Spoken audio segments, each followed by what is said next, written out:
অমিত শাহ তিনি আজকে শিলান্যাসে উপস্থিত ছিলেন একেবারে বিশ্বের সবথেকে বড় দই কারখানার। সেখানে তিনি বলছেন এবার বাংলায় যে পরিবর্তন হয়েছে স্বাধীনতার পর এমন কোথাও ঘটেনি। গোটা দেশকে পথ দেখাতো একটা সময় পশ্চিমবঙ্গ। এতদিন পশ্চিমবঙ্গে তৃণমূলের ক্রিমিনাল সরকার রাজ চলেছে। সোনার বাংলার স্বপ্ন শেষ করে দিয়েছিল এই তৃণমূল। ফের সোনার বাংলা গড়বে বিজেপি সরকার। আর কি বলেছেন দেখুন। बंगाल लंबे समय से विदेशी विचारों से प्रभावित कम्युनिस्ट सरकार के शासन में रहा।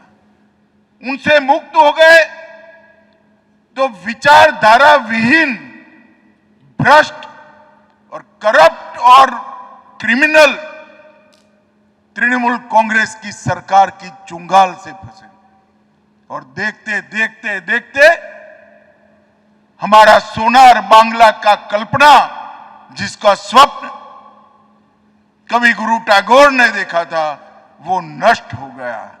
आज मोदी जी की एक अपील पर 10 साल के संघर्ष के बाद 16 से 26 आज शुभेंदु जी के नेतृत्व में भारतीय जनता पार्टी की सरकार बनाकर फिर से एक बार सोनार बांग्ला का आंदोलन यहां पुनर्जीवित हुआ है।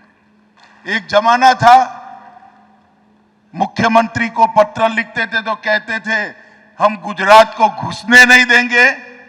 अरे भाई, ये गुजरात के लिए नहीं है, बंगाल के पशुपालकों के लिए है। इतनी समझ नहीं थी।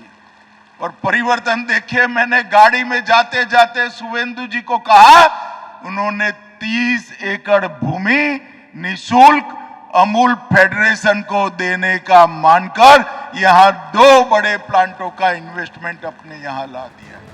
এটা খুব গুরুত্বপূর্ণ কথা দেশের স্বরাষ্ট্রমন্ত্রী বলছেন। তিনি যেখানে বলছেন যে একটা সময় আমি চিঠি লিখতাম এবং সেই সময় তৎকালীন মুখ্যমন্ত্রী বলতেন যে গুজরাটকে বাংলায় প্রবেশ করতে দেব না। আমি বলছি দেবনারায়ণ দা, উন্নয়নের ক্ষেত্রে শিল্পের ক্ষেত্রেও এখানে ছুতমার্গ থাকবে। রাজনীতি সর্বোপরি, যে কারণে গুজরাটকে প্রবেশ পর্যন্ত করতে দেওয়া হয়নি কারণ সেটা বিজেপি শাসিত রাজ্য বলে, সেখানে নরেন্দ্র মোদী বা অমিত শাহ রাজ্য বলে, এই ছুতমার্গকে সামনে রেখে দিনের পর দিন শিল্প সম্ভাবনার যাবতীয় যা আশা ছিল সেটাকে নিঃশেষিত করে দেওয়া হয়েছে। মানে দেশের স্বরাষ্ট্রমন্ত্রী উনি বললে তো তার উত্তর তো আমি সেটা বলবো না, কারণ ওইভাবে প্রশ্ন আসে না। শিল্পের জন্য হ্যাঁ, আপনি যে কথাগুলো বলছেন, it is a kind of good deed to say well and yet words are no deeds. Shakespeare Henry eight বলেছিল, কথা বলা নিঃসন্দেহে ভালো কাজ, কিন্তু আগে কাজ হোক এটা আমরা চাই। আগে কাজ হলে বলবো। তবে একটা কথা বলো, এই সরকার শিল্পে হয়নি বলে যে কথাটা বলা হচ্ছে, 2011-12-তে রাজ্যের এটা ওয়েবসাইট, একেবারে রিজার্ভ ব্যাংকের ওয়েবসাইট থেকে আমি একটু মিথ্যা বলছি। সারা ভারতের মোট শিল্প উৎপাদনের 2011-12-তে পশ্চিমবঙ্গের অংশ ছিল 7.8, 24-25-এ এটা হলো 7.3, বাড়িনি কিন্তু কমেনি। এরপরে ম্যানুফ্যাকচারিংয়ে, সারা ভারতের ম্যানুফ্যাকচারিংয়ে উৎপাদনের অংশ ছিল 4.9 2011-12-তে, 24-25-এ হলো 5.2, কমেনি। কিন্তু সিপিএমের 34 বছরে এই প্রত্যেকটা জিনিস অর্ধেক হয়ে গিয়েছিল, কারণ 60% কারখানা চলে গেছিল, প্রায় অর্ধেকের বেশি পুঁজিও চলে গিয়েছে। গত 15 বছরে সেটাকে কত অংশ রিভাইভ করার চেষ্টা করা হয়েছে। রিজার্ভ ব্যাংকের তথ্য কমেনি। কিন্তু আমার আরেকটা কথা, নিঃসন্দেহে কিছু চলে গেছে, কিন্তু 1 লক্ষ ইউনিট এখানে হয়েছে, কোম্পানি হয়েছে, এবং 90 লক্ষ এমএসএমই হয়েছে, এবং যেখানে প্রায় 1.5 কোটি লোক কাজ। এটা আমার কথা না, সরকারি তথ্য, সেন্ট্রাল গভর্নমেন্টের তথ্য।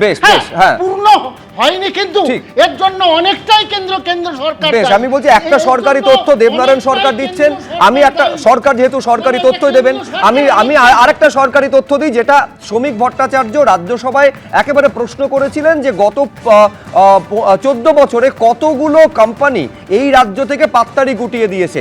সেখানে সংখ্যাটা কর্পোরেট অ্যাফেয়ার্স মিনিস্ট্রি জানিয়েছিল সেটা 6,500-এরও বেশি।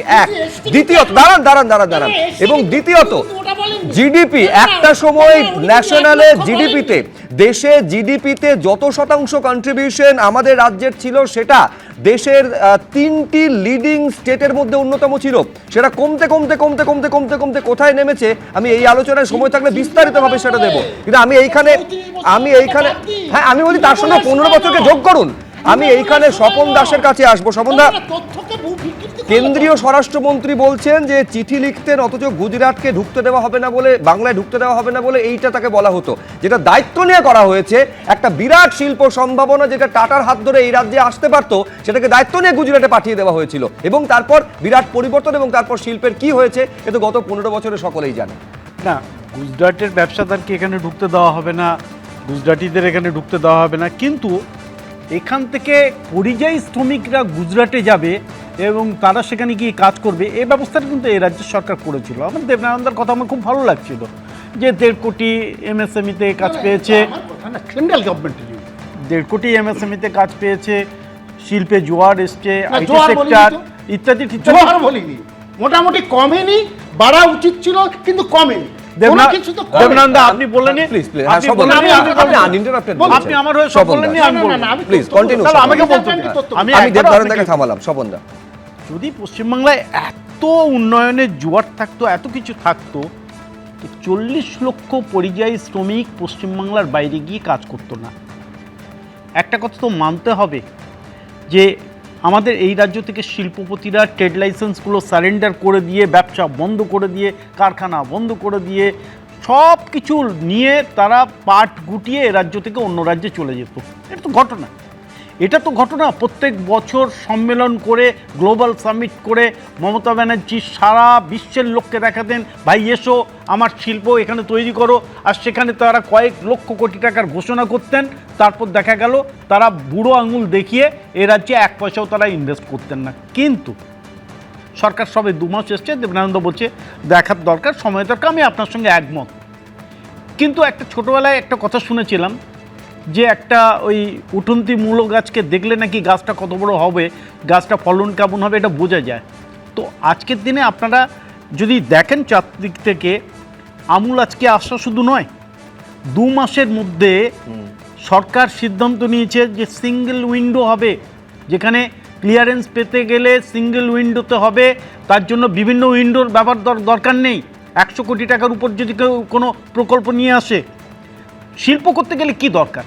শিল্পের একটা পরিবেশ দরকার, জটমুক্ত জমির দরকার, জমির ঊর্ধ্বসীমা তুলে দেওয়া দরকার, সিন্ডিকেট রাজ খতম করতে হবে, স্থানীয় স্তরে ক্ষমতাসীন দলের দাদাগিরি বন্ধ করতে হবে, ল অ্যান্ড অর্ডার সিচুয়েশনটাকে ডেভেলপ করতে হবে, উন্নতি করতে হবে, ভয় আউট করতে হবে, ভরসা ইন করতে হবে। শিল্পবান্ধব সরকারও দরকার। আগের সরকার কি শিল্পবান্ধব সরকার ছিল? ছিল না। এখন এই সরকার, নতুন সরকার আসার পর আমরা কি দেখতে পাচ্ছি? Adani hospital plus medical college, যেখানে ডাক্তার তৈরি হবে, তার জন্য তারা ইনভেস্ট করছে নিউ টাউনে।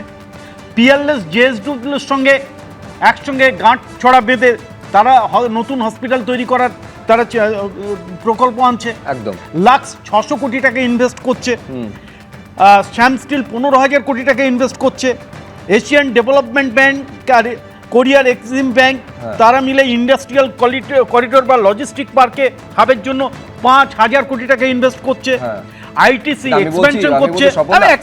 আমি তালিকা দিচ্ছেন, আপনি তার সঙ্গে সংযোজন করছি যে কমার্স 1 লক্ষ কোটি টাকার ইনভেস্টমেন্টের পরিকল্পনা করেছে, ইনভেস্টমেন্ট করছে বা প্রস্তাব রয়েছে, মৌসাক্ষরিত হয়েছে, 8টা বিজিবিএসে আমরা বহুবার শুনেছি, কিন্তু বাস্তবে তার প্রতিফলন সেইটা কতটা দেখা যাচ্ছে? না এটা 2 মাসের মধ্যে একেবারে নিঃসন্দেহে সময় দেওয়াটা প্রয়োজন, এইটা আপনার সঙ্গে আমি সম্পূর্ণ একমত। এবিপি আনন্দ, এগিয়ে থাকে, এগিয়ে রাখে।